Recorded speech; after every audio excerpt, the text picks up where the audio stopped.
नमस्कार, स्वागत है आपका हॉर्नबिल टीवी भारत पर। आइए देखते हैं आज की खबरें। उत्तर प्रदेश में इंडिया गठबंधन को 70 सीटें मिलने की उम्मीद थी, लेकिन सरकारी मशीनरी का दुरुपयोग कर ऐसा होने से रोका गया। अगर सरकारी मशीनरी का दुरुपयोग न होता तो यूपी का रिजल्ट कुछ और ही होता।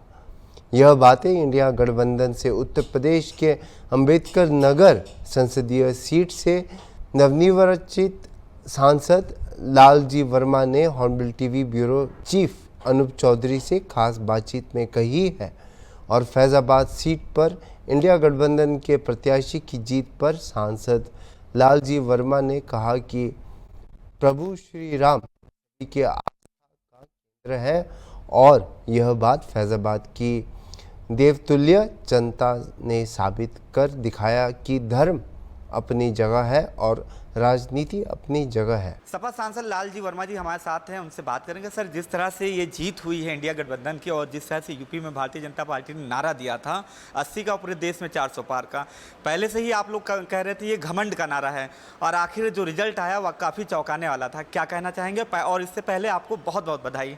धन्यवाद, बहुत बहुत। निश्चित रूप से मैं प्रदेश की महान जनता को, जिसने भारतीय जनता पार्टी के अहंकार को तोड़ते हुए लोकतंत्र और संविधान बचाने के लिए नौजवानों को रोजगार की अपेक्षाएं जो थी, बार बार जिस तरह से पेपर लीक करके भारतीय जनता पार्टी ने उनके मंसूबों पर पानी फेरने का काम किया था, उसका जवाब प्रदेश की जनता ने देने का काम किया। हालांकि हम सब लोगों को इससे भी ज़्यादा अपेक्षाएं थीं।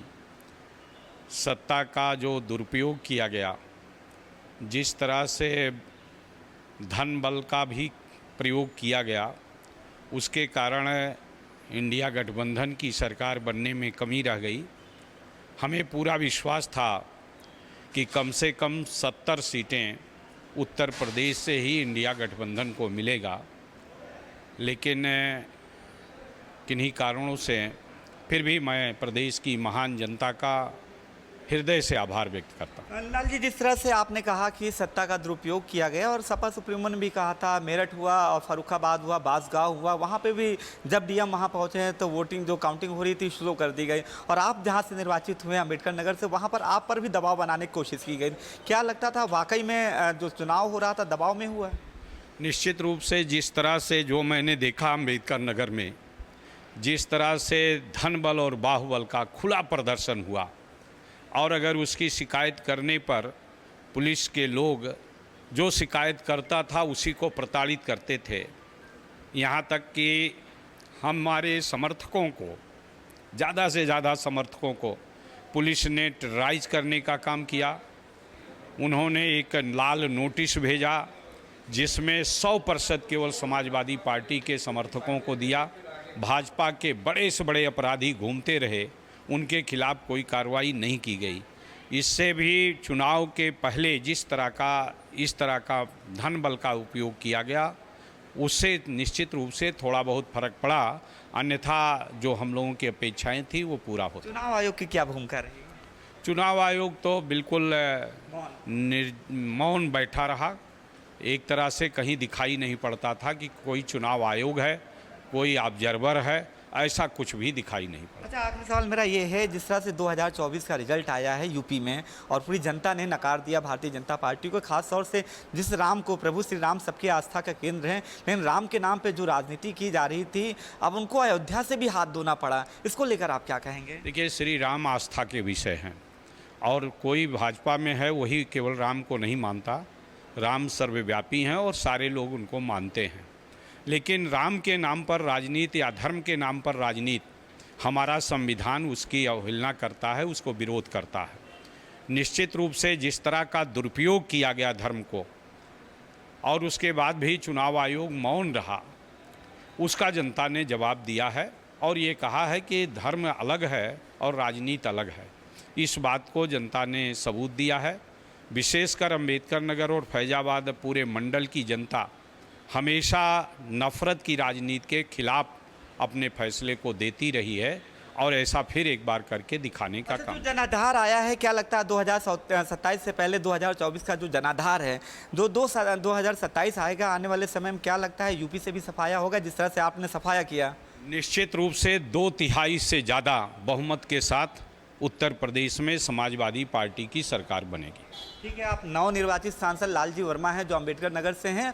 इनका साफ कहना है कि जिस तरह से जनता ने जनाधार दिया है और जिस तरह से धर्म की आड़ में राजनीति की जा रही, धर्म अपना अलग है और राजनीति अलग है, और जिस तरह से जो रिजल्ट आया है 2024 में, 2027 का जब रिजल्ट आएगा उसमें भी इनका जो जनाधार है काफ़ी होगा, और उस समय जब 2027 का रिजल्ट आएगा यूपी में समाजवादी पार्टी की सरकार बनेगी।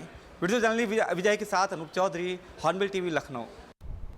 ज्येष्ठ माह के दूसरे बड़े मंगल के दिन लखनऊ के अलग अलग हिस्सों में 2500 से ज़्यादा स्थानों पर भंडारे लगाए गए। वहीं गोमती नगर इलाके में national news channel, hornbill TV व कंस्ट्रक्शन कंपनी रिलायबल इंटरप्राइजेस की ओर से विशालकाय भंडारे का आयोजन किया गया। भीषण गर्मी के बीच संयोजक कैप्टन वैभव सिंह, रुद्र प्रताप सिंह ने प्रसाद वितरण किया और आयोजन में भारी संख्या में लोग मौजूद रहे। संयोजक कैप्टन वैभव सिंह कहते हैं, प्रभु की भक्ति बचपन से ही करते आए हैं और हर साल बड़े मंगल पर भंडारे का आयोजन करते आए हैं। इस साल भी उन्होंने भंडारे में भक्तों के लिए पूरी, सब्जी, छोला, चावल और बूंदी सहित गन्ने के जूस का इंतज़ाम के लिए लगातार भक्तों की लाइन बढ़ती जा रही है। इस साल 2000 लोगों के लिए प्रसाद की व्यवस्था की गई और वैभव सिंह ने बताया कि बड़े मंगल पर बजरंग बली की पूजा का विशेष महत्व है। बड़ा मंगल को बुढ़वा मंगल के नाम से भी जाना जाता है और इस दिन विधि विधान से साथ हनुमान जी की उपासना करने से हर तरह के भय, संकट और बाधाएं दूर हो जाती हैं। धार्मिक मान्यताओं और अनुसार ज्येष्ठ मास के मंगलवार के दिन पहली बार हनुमान जी अपने प्रभु श्री राम से मिले थे। यही वजह है कि हिंदू धर्म में बड़ा मंगल का दिन अत्यंत महत्वपूर्ण है। ये दूसरा बड़ा मंगल का भंडारा है।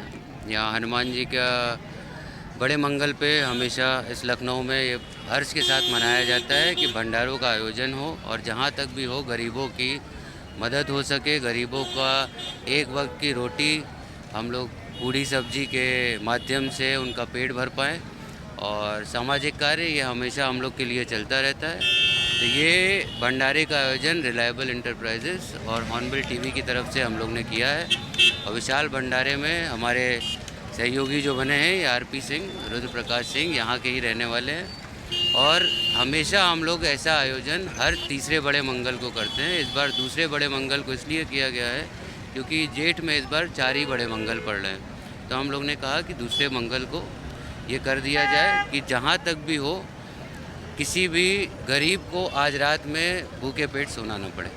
बड़े मंगल की इसकी मान्यता शुरू हुई थी अलीगंज के हनुमान मंदिर से, जहाँ नवाब साहब ने पहली बार अपने लिए कुछ मांगा था हनुमान जी से, जो उनका पूरा हुआ था। तो उन्होंने वहाँ पे शरबत बांट के ये इस बड़े मंगल का बहुत पहले शुरू किया था उन्होंने, शरबत बंटवाने का काम, जो कि धीरे धीरे अब शरबत बांटते बांटते सबने एक वक्त के खाने का भी इंतज़ाम करने लगे हैं गरीबों का, जो आज पहले सिर्फ लखनऊ में होता था, आज लखनऊ, कानपुर, उन्नाव, बाराबंकी, बहुत जगह तक लखनऊ से दूर दूर भी ये पहुंच चुका है।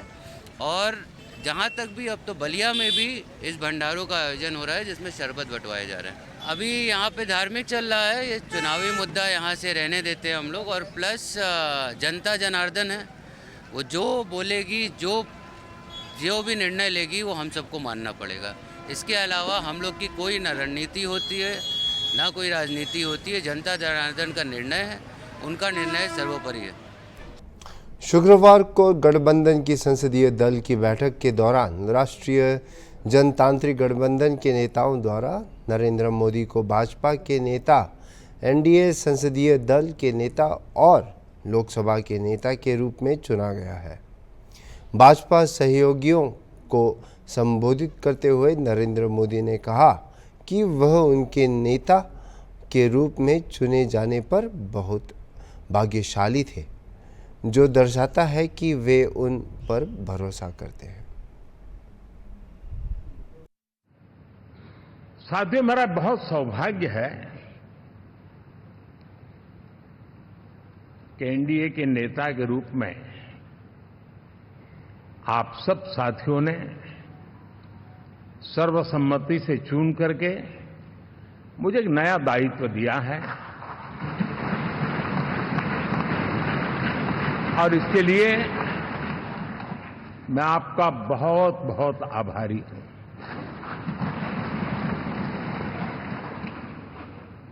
व्यक्तिगत जीवन में एक मैं जवाबदारी का एहसास करता हूं।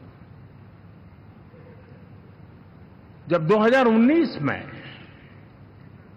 इस सदन में मैं बोल रहा था, आप सबने मुझे नेता के रूप में चुना था और तब मैंने एक बात पर बल दिया था, विश्वास।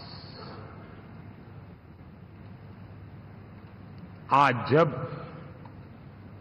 आप मुझे फिर से एक बार ये दायित्व देते हैं, इसका मतलब है कि हम दोनों के बीच हम आपस में विश्वास का सेतु इतना मजबूत है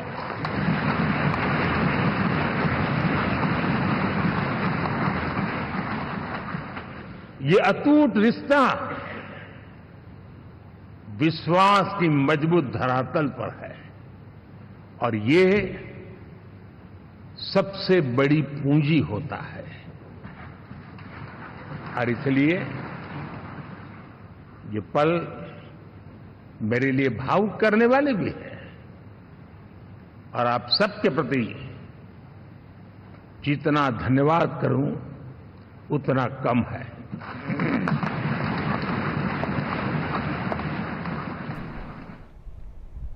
शिवपाल ने कहा कि बीजेपी के कथित अहंकार के कारण चुनाव के दौरान चुनौतियां पैदा हुई हैं और उन्हें आगे बढ़ने के लिए भाजपा का उपदेश अपने अहंकार के माध्यम से विपक्ष को हासिल करना है और 400 से अधिक सीजन हासिल करने के लिए नारे लगाकर संविधान को बदलने की कोशिश करनी है। शिवपाल ने कहा कि पापा का इरादा कांग्रेस सदस्यों के खिलाफ मंगाढंट रिपोर्ट बनाकर बीजेपी के लिए झूठ बोलने का है। साथ ही उन्होंने कहा कि उत्तर प्रदेश की जनता ने बीजेपी के अहंकार को कुचल दिया है और शिवपाल ने विश्वास जताया कि अगर आज नेताजी मौजूद होते तो उन्हें नतीजे से खुशी होती थी और चुनौतियां इसलिए थी कि भारतीय जनता पार्टी चुप रहो, बोलो ना। बड़े अहंकार में थी और अहंकार के साथ साथ पूरे विपक्ष को ख़त्म करना चाहती और यहाँ तक कि विपक्ष के लोगों के खिलाफ, यहाँ तक कि एमएलए, एमपी और जितने भी जनता के चुने हुए लोग थे और ख़ासकर समाजवादी पार्टी और इंडिया गठबंधन के लोगों के खिलाफ झूठी रिपोर्टें लिखा करके जेल में भेजना।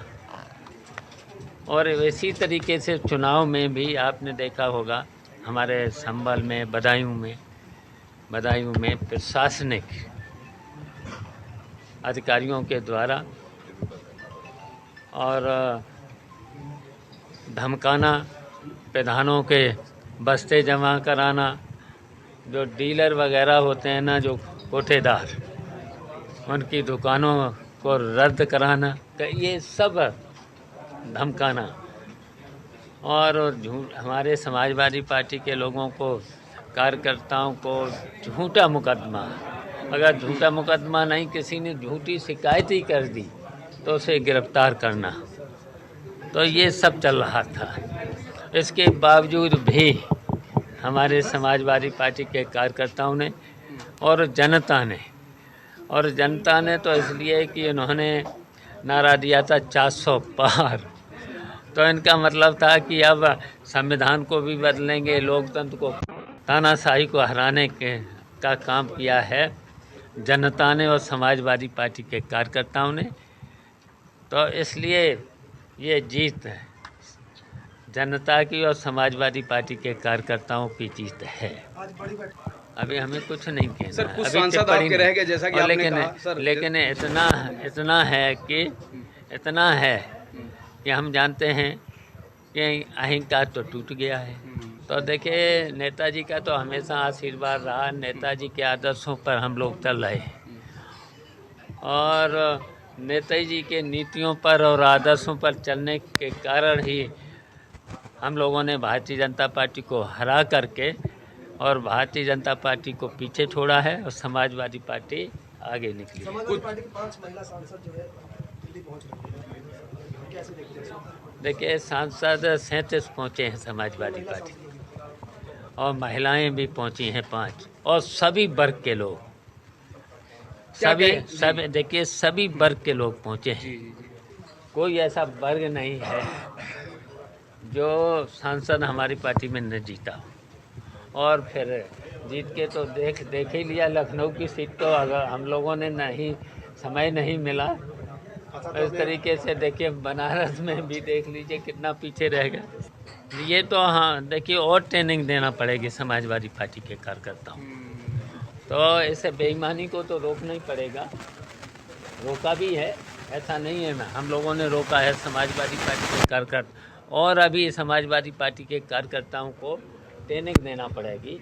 इस बेईमानी को रोकने के लिए बहुत कुछ ट्रेनिंग देना पड़ेगा। आप लोगों से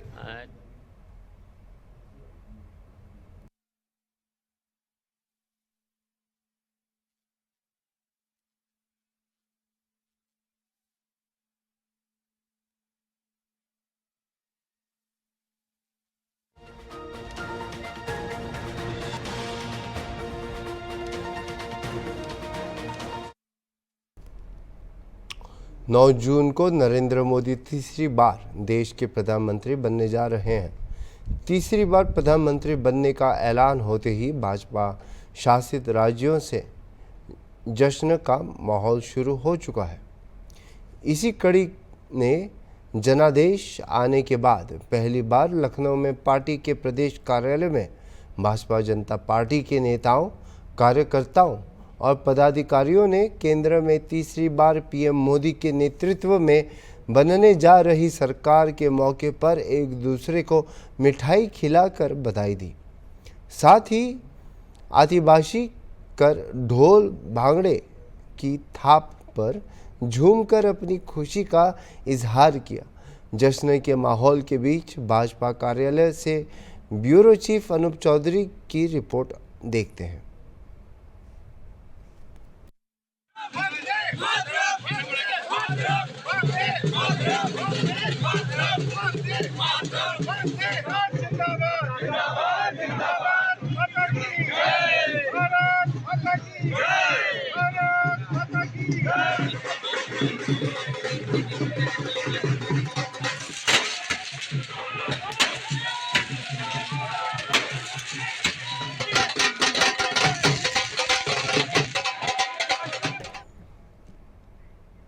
अभी तक के लिए इतना ही, और खबरों के लिए देखते रहिए हॉर्नबिल टीवी।